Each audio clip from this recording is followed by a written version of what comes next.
That Friday afternoon, I was wrapping up my last strategy session at a consulting firm in downtown Seattle when my phone rang. The number wasn't saved, but it was flagged as a financial institution. Curious, I answered. "Good afternoon, this is Daniel Reeves from Evergreen Federal.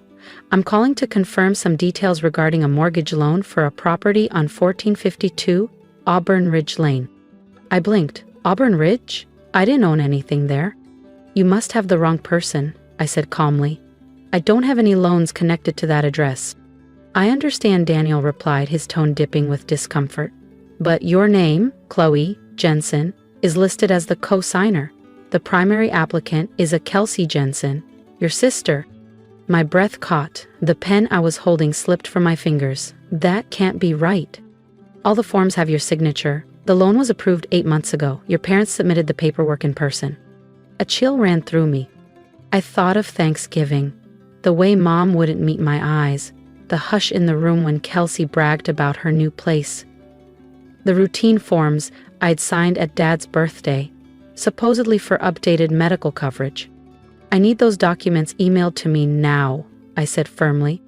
"I'll send them within 5 minutes," Daniel assured me. "But the account is delinquent, overdue by 10 weeks, outstanding balance $17,800, 0 cents. I felt like the floor disappeared beneath me. After the call, I immediately phoned Ryan, my best friend since grad school, and thankfully a real estate attorney. He didn't hesitate. "They forged my name," I told him the moment he picked up. "Kelsey, my parents, all of them."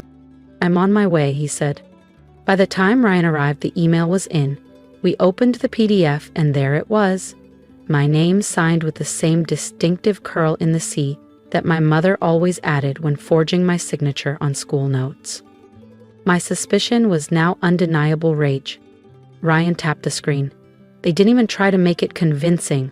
This is felony-level fraud." I nodded, though my hands were trembling. Just then, my phone lit up. "Mom." I handed it to Ryan, but he shook his head.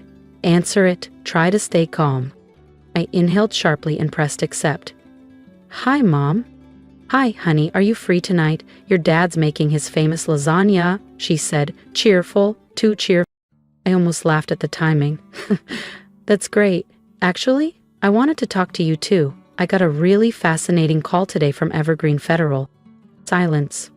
Then her voice dropped. "I was going to tell you, Chloe, I swear. It was just, Kelsey needed help, and you're doing so well, we thought." "So your solution was identity theft?" My voice rose before I could stop it. "Do you have any idea what this could do to my job? My bar license?" "You're overreacting, Chloe. We're family. Families help each other." "Help?" I scoffed. "Or just help Kelsey, like always? You signed me up for nearly $18,000, 0 cents in debt, and didn't even tell me." "She's going to pay it back. She just needs time." I stared at the 3 missed payments blinking on my screen. "I'm coming over tonight. Make sure Kelsey's there." I ended the call, my whole body shaking. Ryan shut the laptop gently. "Do you want to press charges?" "I don't know," I whispered, "but I need the truth, all of it." He placed a hand on my shoulder. "Then we start tonight." Something shifted in me, not grief, resolved. They used my name as a financial shield. Fine, but now they'd face someone who knew how to fight back. Ryan returned that night at 8 p.m., holding his laptop, a folder, and 2 sandwiches. He looked more serious than I'd ever seen.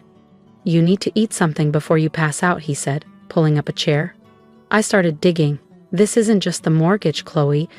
"What do you mean?" He turned the screen toward me. 3 credit cards, all in your name, all opened in the last 6 months. Combined credit limit? $70,000. And they're maxed out. I sank into the chair. "No, I only have 1 card, my Amex, from 2019. "That's not all," Ryan continued. "There's a $50,000 0-cent personal loan from a finance company in Des Moines, taken out 4 months ago. And worse, an investment account under your name was used as collateral for a business loan." I jumped up. "I don't even have an investment account." "You didn't need to," he said. "They just needed fake paperwork and a forged signature, which they've clearly perfected." I began pacing, heart pounding. 7 months. For 7 months, I've lived my life thinking I was financially safe, and all this time, they were using you, he finished. Your credit score has tanked. I looked up. When was the last time you checked it? 6 months ago. It was 812? Ryan shook his head. It's 613 now. I slumped down. My firm? Ryan, if this leaks, I'm done. Even being the account holder is enough to raise red flags. That's why we act now, he said firmly. I've contacted Nora. She's a fraud analyst at my office. She's agreed to help, but we need every document. How much damage are we talking about? He hesitated. So far, about $292,000. 0 cents. Could be more. It felt like I'd been punched. Almost $300,000, not from my mistakes, but from the people who claimed to love me. My phone rang again. It was Kelsey. I didn't answer. We'll take it step by step, Ryan said, opening a folder. First, freeze your credit reports. Then we file identity theft affidavits and notify each financial institution. I nodded slowly. My name, my signature, my life. They thought I wouldn't fight. They forgot I'm a lawyer. If I'm the target, who knows what else they've done? Ryan nodded gravely. I'll coordinate with Nora, but I think we should bring in an independent legal analyst. Someone to audit every transaction linked to your accounts. A thought hit me like a lightning bolt. Wait, Mom borrowed my laptop twice last month. Said she needed to check an old email. Ryan looked up. And? Kelsey was at my office on my birthday. She stayed late, said she wanted to help me organize files. She could have accessed my financial dashboard. Ryan opened his laptop and pulled up my remote login history. A few clicks later, he turned the screen toward me. There it is. An unauthorized login from your mom's IP address, 20 minutes after Kelsey left your office. I stared at the timestamp, my throat went dry. They didn't just take advantage of me, they orchestrated it. What do you want to do next? Ryan asked. I looked him in the eye. The decision was made.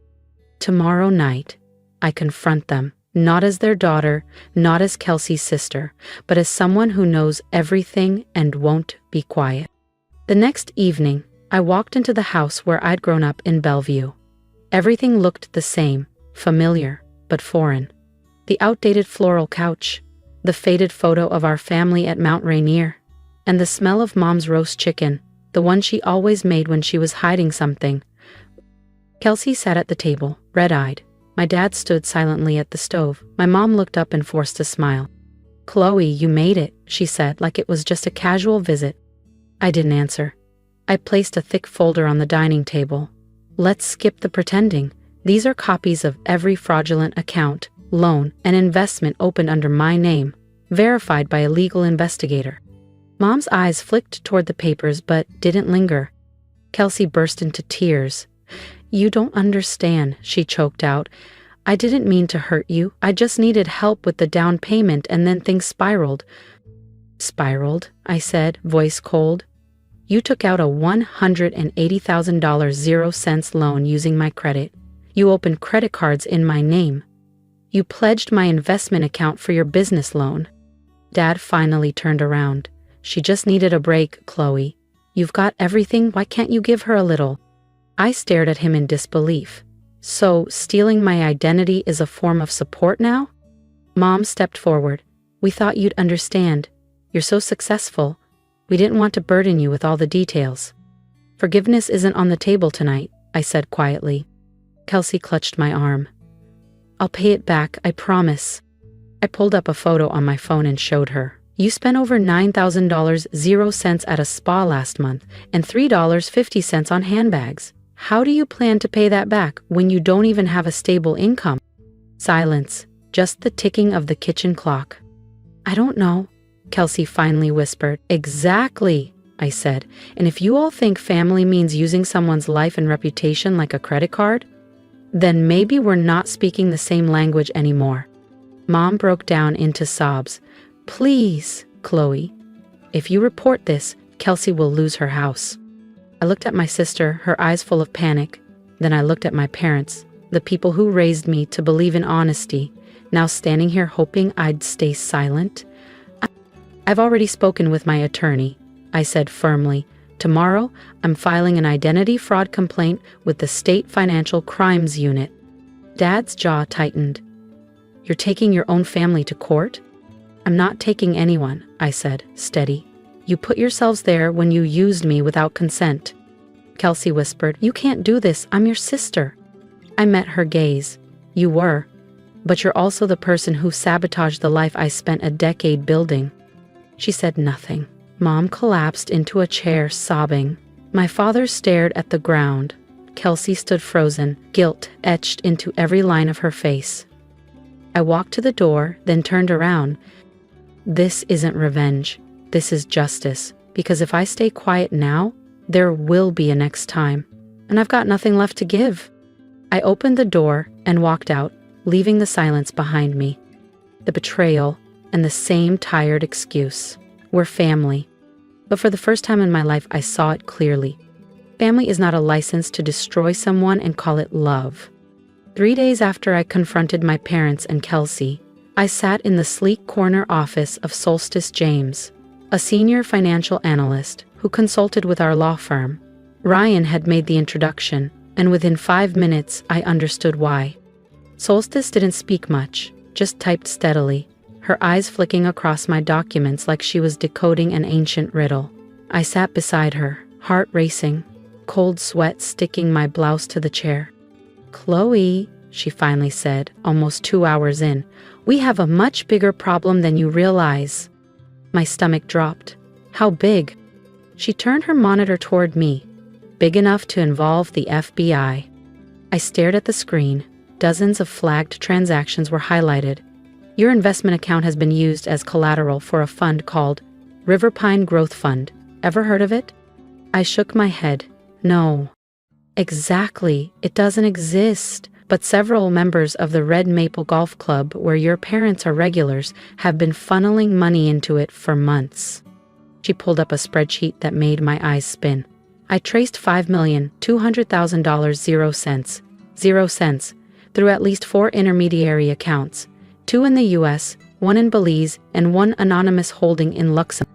I pushed back from the desk. Oh my God. It gets worse, Solstice continued, calm and unshaken.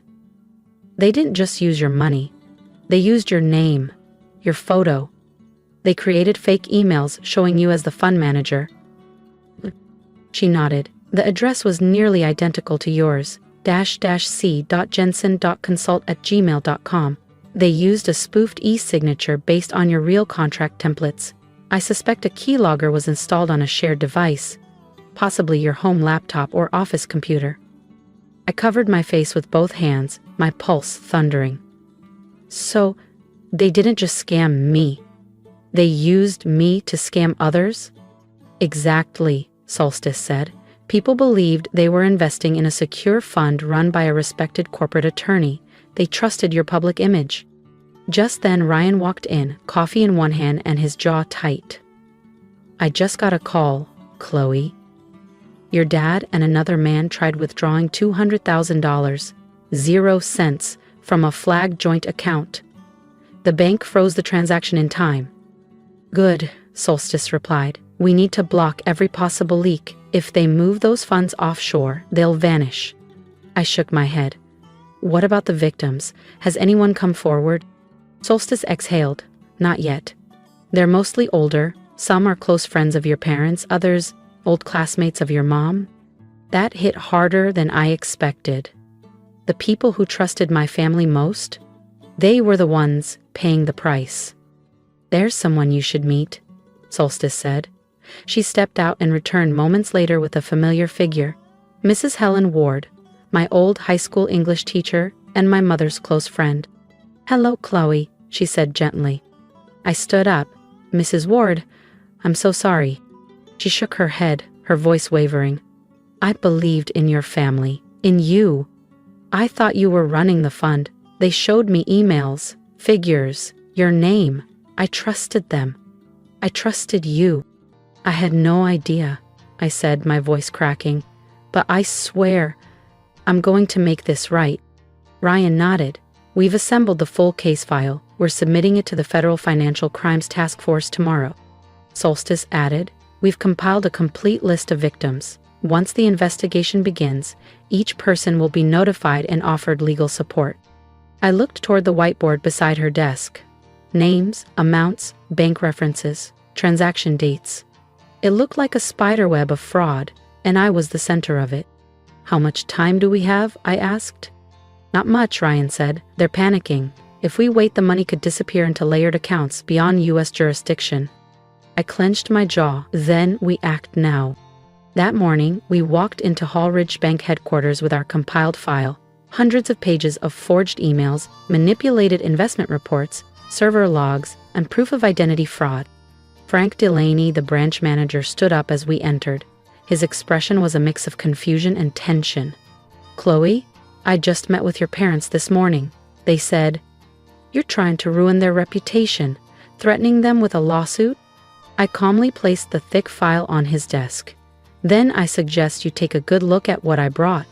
Frank sat down and opened the binder. As he flipped page after page, the composure drained from his face. Solstice pointed to one chart. That's the Riverpine Money Trail.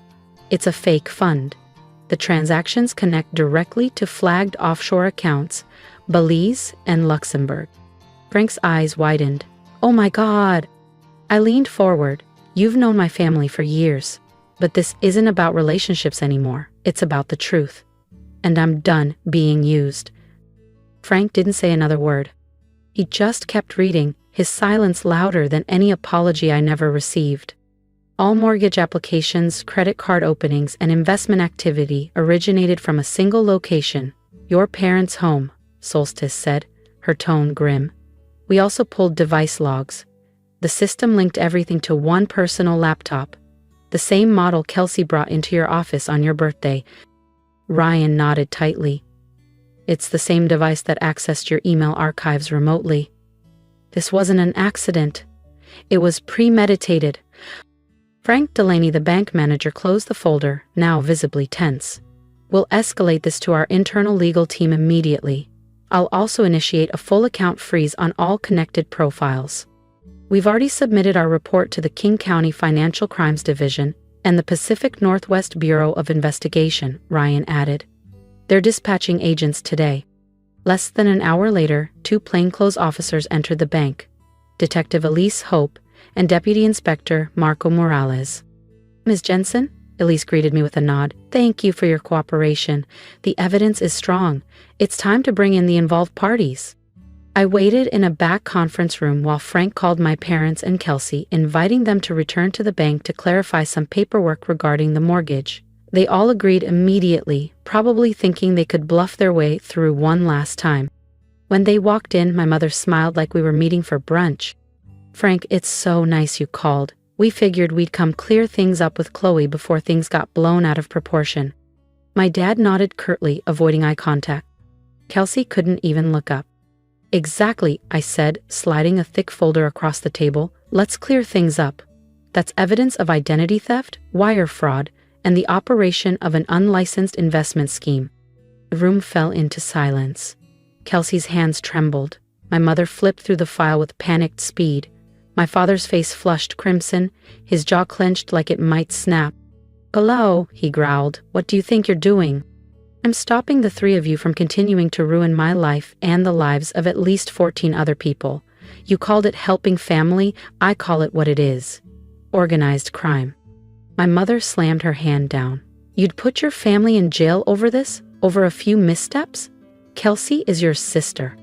No, I replied, locking eyes with her.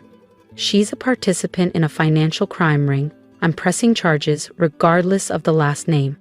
That's when the 2 officers stepped forward. Gordon Jensen, Mary Ann Jensen, Kelsey Jensen, Morales announced. You are under arrest on charges of aggravated fraud, identity theft, and operating an illegal financial fund under false credentials. My mother recoiled. This is a mistake. She's the one making this up. Kelsey burst into tears.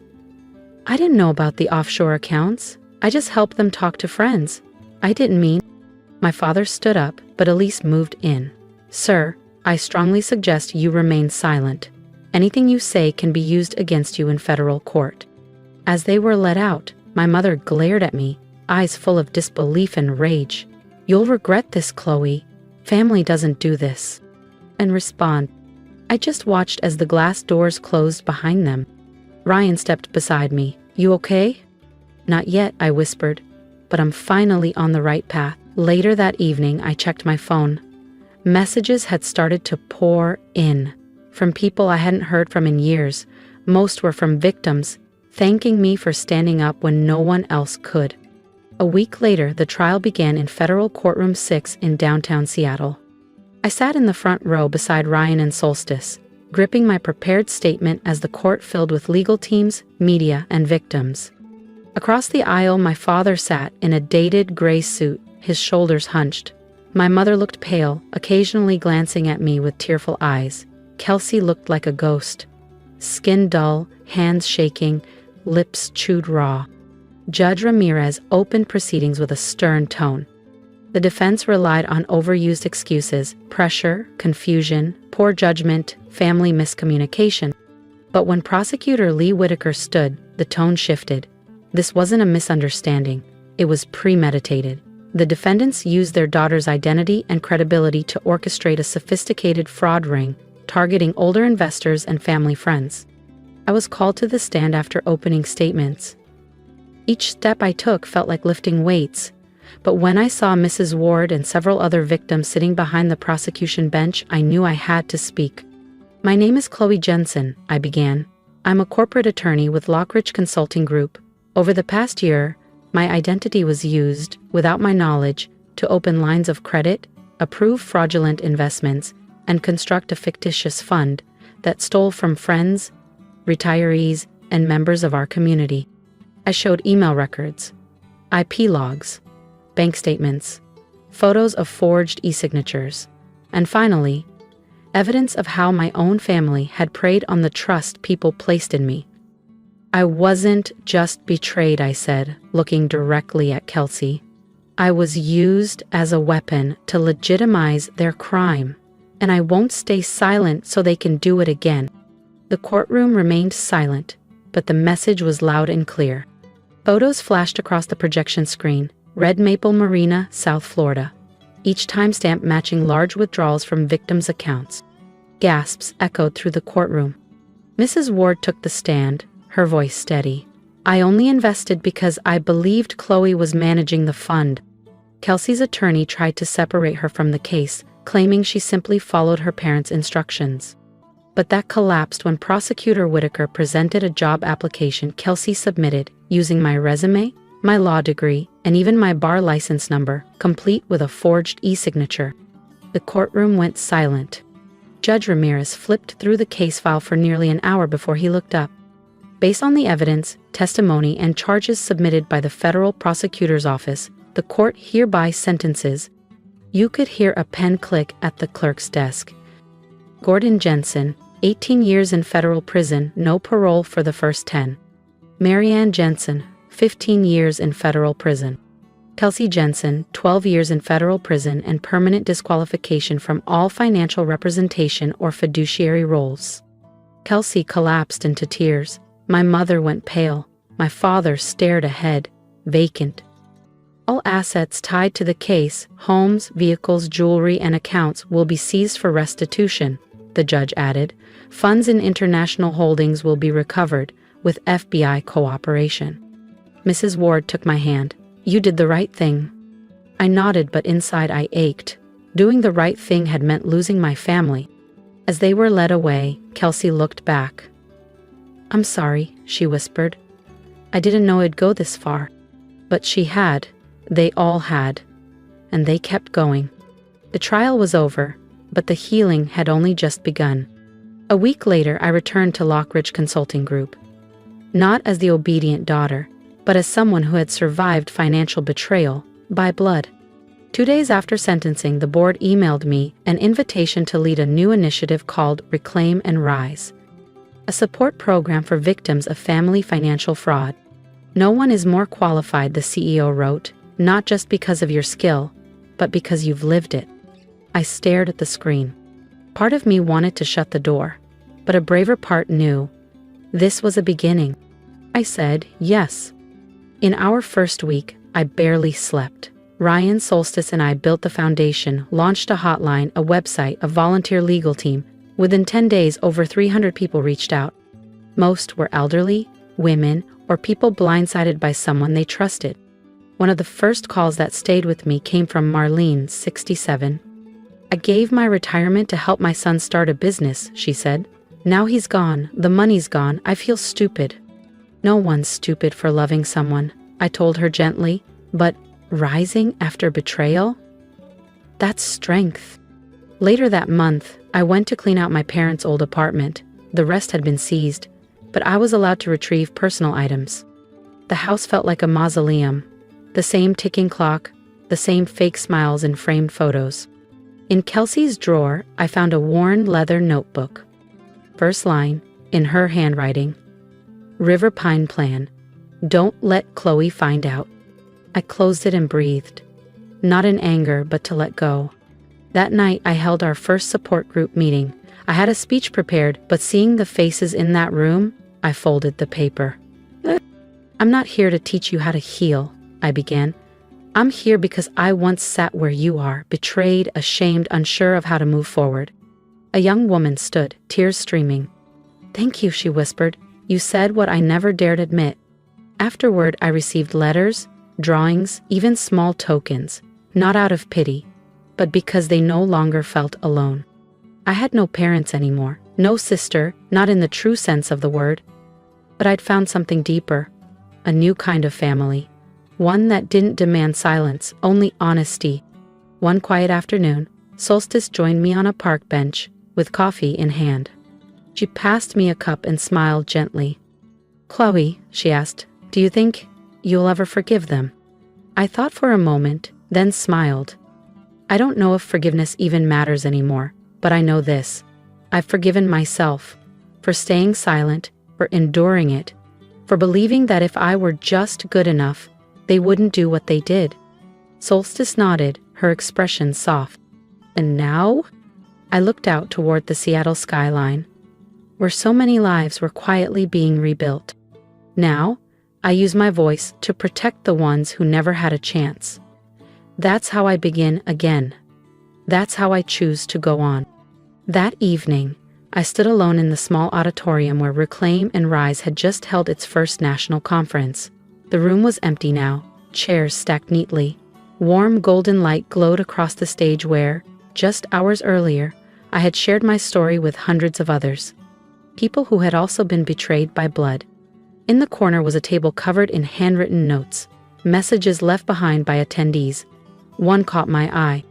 I used to think I was weak for not being able to forgive, but thanks to you, I see now, sometimes the strongest thing we can do is cut off what's toxic. I held the note gently, tracing the shaky letters with my fingers. For years I believed love meant enduring, that preserving the image of family was sacred, but now I understood. Real strength doesn't come from silence. It comes from speaking up, from protecting ourselves and others from a cycle of deception dressed up as love. I used to be the daughter who tried to earn affection, thinking, if I worked harder, achieved more, stayed loyal, they would finally love me. But love isn't earned. It's given freely, with presence, respect, and care. And if it doesn't come with those things, it's not love. It's control. I remembered the day I testified in court, facing the 3 people I once believed were my anchors. The pain in that room wasn't just grief. It was transformation. A line drawn. Never again would I let someone go through that kind of betrayal alone. Since that day, I'd met hundreds of people. A single mother whose brother took out a loan in her name, then vanished. An elderly man whose daughter used his name to lease a car. A student crushed by debt because his parents used his identity to pay for someone else's tuition. Different names, same wound. The betrayal of someone you loved without question. I began to realize sometimes you have to redefine what family means. Family isn't blood. It's not about genetics or shared homes. Family is where you feel safe from harm, where trust is honored, where you don't have to shrink yourself to be accepted. I looked up at the conference banner behind the stage. Justice begins with truth. Ryan stepped in from the side door holding 2 cups of tea. He handed me one and took a seat beside me. "You did great today," he said. "Not just for what you said, but for how you made people feel seen." I smiled. I just don't want anyone to feel broken for choosing to walk away from family that hurts them. Ryan hesitated for a beat. "Do you ever think about forgiving them?" I looked out the window where the sun had dipped behind the trees. "I don't carry hatred," I said, "but forgiveness doesn't mean they get to come back. Forgiveness is for my peace, not their redemption." Ryan nodded. "Yeah, I get that." I turned to him, my voice firm. "I'm not chasing love from people who saw me as a resource. I'm building a new family now. One built on truth, on listening, on presence." I looked around the room, at the echo of voices still lingering in the air. People like you, Solstice, the survivors who stood up today and reclaimed their voice. I raised my cup. To truth, to courage, and to a new definition of family. Ryan clinked his cup against mine. To the new beginnings we choose. And as the city lights flickered outside, I knew my life wasn't tied to the people who hurt me anymore. I had lost a family, but I found myself. And with that, I began to rewrite what family truly meant. With my own hands. If my story resonated with you, if you've ever been betrayed by someone you trusted, or felt alone for choosing to walk away from toxic family ties, I want to hear from you. Leave a comment below. Tell me what part of my journey spoke to your heart. Your voice matters. And if you're still in the middle of your own story, know this. You are not weak for protecting your peace. You are not wrong for demanding better. Speak your truth, even if it shakes. That's where healing begins. Let's remind each other. We don't have to carry pain in silence anymore.